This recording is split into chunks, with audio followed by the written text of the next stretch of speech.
ഓം നമോ നാരായണായ നമ. സ്വാമി ശരണമയ്യപ്പ.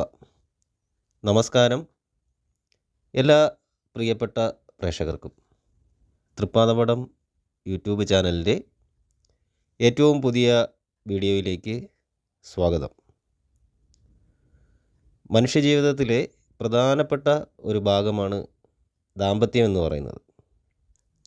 ഹിന്ദു ആചാരപ്രകാരം വിവാഹബന്ധത്തിന് നക്ഷത്ര പൊരുത്തങ്ങൾ അല്ലെങ്കിൽ ജാതക പൊരുത്തങ്ങൾ എല്ലാവരും നോക്കാറുണ്ട്. ഏത് മതസ്ഥരും ആധുനിക കാലഘട്ടത്തിൽ ജാതകങ്ങൾ നോക്കാറുണ്ട് എന്നുള്ളതാണ്. ദമ്പതികളുടെ ഭാവി ജീവിതം, ദശാകാല യോഗം, സന്താന ഗുണം, ആയുസ് എന്നിവ ജാതക പൊരുത്തം വഴി അറിയാൻ സാധിക്കുന്നതാണ്. മറ്റ് വിഷയത്തിലേക്ക് കടക്കുന്നതിന് മുൻപ് ആദ്യമായിട്ട് ചാനൽ കാണുന്നവർ ചാനൽ സബ്സ്ക്രൈബ് ചെയ്യുകയും തൊട്ടടുത്തുള്ള ബെൽ ബട്ടൺ എനേബിൾ ചെയ്യുകയും ചെയ്യുക. കൂടാതെ വീഡിയോ സ്കിപ്പ് ചെയ്യാതെ കാണുക. എന്നാൽ മാത്രമേ ഈ വീഡിയോ നിങ്ങൾക്ക് ഉപയോഗപ്രദമാവുകയുള്ളൂ. പൊരുത്തങ്ങളിലേക്ക് കടക്കുന്നതിന് മുൻപ് നക്ഷത്രപ്പൊരുത്തങ്ങൾ അറിയാമല്ലോ. ആ പൊരുത്തത്തിലേക്ക് കടക്കുന്നതിന് മുമ്പ് ഓരോ നക്ഷത്രങ്ങളുടെയും കൂറുകൾ അല്ലെങ്കിൽ രാശികൾ മനസ്സിലാക്കിയിരിക്കേണ്ടത് അത്യാവശ്യമാണ്. ഇപ്പം മേടം രാശിയിലുള്ള നക്ഷത്രങ്ങളെന്ന് പറയുമ്പോൾ അശ്വതി, ഭരണി, കാർത്തിക കാല് എന്നിവയാണ്. ഇടവം രാശിയാണെങ്കിൽ കാർത്തിക മുക്കാല്, രോഹിണി, മകയിരം അര.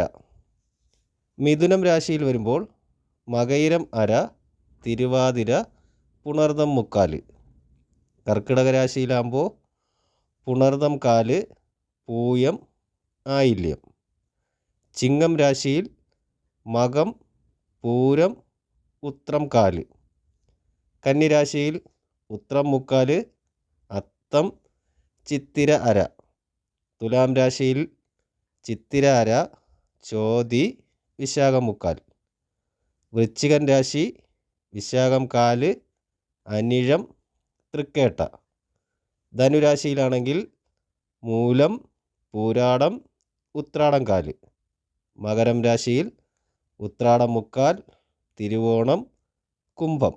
രാശിയിലാണെങ്കിൽ അവിട്ടം അര, ചതയം, പൂരുരുട്ടാതി മുക്കാൽ.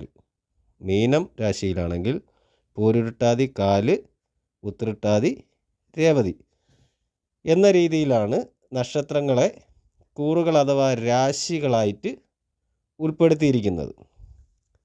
ഇനി ആദ്യത്തേതെന്ന് പറയുമ്പോൾ രാശിപ്പൊരുത്തമാണ്. നക്ഷത്രപ്പൊരുത്തത്തിൽ ആദ്യം വരുന്നത് രാശിപ്പൊരുത്തമാണ്. അതായത് ഒരു കന്യകയുടെ രാശിയിൽ നിന്നും, രാശികൾ ഞാൻ മുന്നേ പറഞ്ഞിട്ടുണ്ട്, ഒരു കന്യകയുടെ രാശിയിൽ നിന്നും 2, 3, 4, 5, 6 എന്നീ കൂറുകളിൽ ജനിച്ച പുരുഷനെ, രാശികളിൽ ജനിച്ച പുരുഷനെ വർജിക്കണം എന്നുള്ളതാണ് പറയുന്നത്. എടുക്കാൻ പാടില്ല. 7 മുതൽ 12 വരെയുള്ള കൂറുകളിൽ ജനിച്ച പുരുഷനെ കന്യകയ്ക്ക് ഭർത്താവായിട്ട് സ്വീകരിക്കാവുന്നതാണ്, ശുഭകരമാണ്. അതാണ് ആദ്യത്തെ പറയുന്ന രാശി പൊരുത്തം ഉത്തമമായി വരുന്ന സാഹചര്യം. കൂടാതെ കന്യകയുടെ അതേ കൂറിൽ തന്നെ ഭിന്നക്ഷേത്രത്തിൽ ജനിച്ച പുരുഷനെയും ഭർത്താവായി സ്വീകരിക്കുന്നത് ശുഭകരമാണെന്ന് പറയുന്നു. വിവാഹ പൊരുത്തത്തിൽ പ്രധാനമായൊരു പൊരുത്തമാണ് രാശിപ്പൊരുത്തം എന്നത് മനസ്സിലാക്കിയിരിക്കുക. അടുത്തതായി രാശ്യാധിപ പൊരുത്തമാണ് വരുന്നത്. ഇവിടെ ഒരേ ഗ്രഹം തന്നെ സ്ത്രീ പുരുഷന്മാർ ജനിച്ച കൂറുകളുടെ അധിപന്മാരും പരസ്പരം ബന്ധുഗ്രഹങ്ങളുമായിട്ടും വന്നാൽ രാശ്യാധിപ പൊരുത്തം സംഭവിക്കുന്നു എന്നുള്ളതാണ്. മുകളിൽ പറഞ്ഞത് വിപരീതമായാൽ രാശ്യാധിപ പൊരുത്തം ഉണ്ടാകുന്നതല്ല, അശുഭകരമായിരിക്കും എന്ന് മനസ്സിലാക്കിയിരിക്കുക. മൂന്നാമതായി വരുന്നത് വശ്യപ്പൊരുത്തമാകുന്നു. സ്ത്രീ പുരുഷന്മാർ പരസ്പരം വശ്യക്കൂറുകളിൽ ജനിച്ചാൽ വശ്യപ്പൊരുത്തം ഉണ്ടാകുന്നു. ഈ വശ്യക്കൂറുകൾ എന്ന് പറഞ്ഞാൽ ഏതൊക്കെയാണെന്ന് നോക്കാം. ഈ മേടരാശിക്കാണെങ്കിൽ കർക്കിടകവും വൃശ്ചികവുമാണ് വശ്യരാശികളായി വരുന്നത്. ഇടവരാശിക്ക് കർക്കിടകവും തുലാവും, മിഥുനരാശിക്ക് കന്നിയും, കർക്കിടകത്തിന് വൃശ്ചികവും ധനുവും, ചിങ്ങത്തിന് തുലാരാശിയും, കന്നിക്ക് മിഥുനവും മീനരാശിയും, തുലാം രാശിക്ക് കന്നിയും മകരവും, വൃശ്ചികരാശിക്ക് കർക്കിടകവും ധനുവും മീനവും, മകരരാശിക്കാണെങ്കിൽ മേടരാശിയും കുംഭവും ആകുന്നു. കുംഭരാശിക്ക് മേടവും മീനരാശിക്ക് മകരവുമാണ്. ഇപ്രകാരമാണ് മേടം മുതൽ 12 രാശികളുടെ വശ്യരാശികൾ സംഭവിക്കുന്നത്. നാലാമതായിട്ട് മാഹേന്ദ്ര പൊരുത്തമാണ് പറയുന്നത്.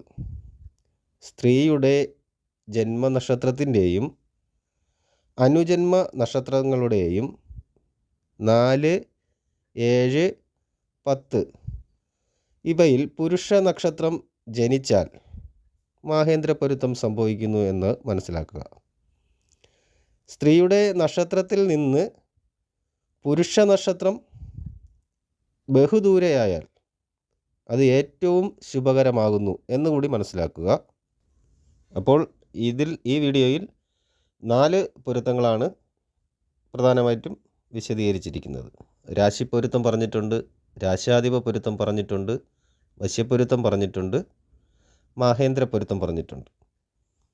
അപ്പോൾ ജാതക പരിശോധനയിൽ ജാതക പൊരുത്തങ്ങൾ പരിശോധിക്കുമ്പോൾ ഈ പൊരുത്തങ്ങളൊക്കെ ശ്രദ്ധിക്കേണ്ടതാണ്. തുടർന്ന് വരുന്ന പൊരുത്തങ്ങൾ, ഇനി ബാക്കിയുള്ള പൊരുത്തങ്ങൾ അടുത്ത വീഡിയോയിൽ വിശദമായിട്ട് പറയുന്നതാണ്. അപ്പോൾ ഈ വീഡിയോ നിങ്ങൾക്ക് ഉപയോഗപ്രദമാണെന്ന് തോന്നിയാൽ മറ്റുള്ളവർക്ക് കൂടി അത് ഷെയർ ചെയ്ത് കൊടുക്കുക. എന്നിട്ട് വീഡിയോ ലൈക്ക് ചെയ്യുകയും ചെയ്യുക. എല്ലാ നല്ലവരായ പ്രേക്ഷകർക്കും ശുഭദിനം നേരുന്നു. നന്ദി, നമസ്കാരം.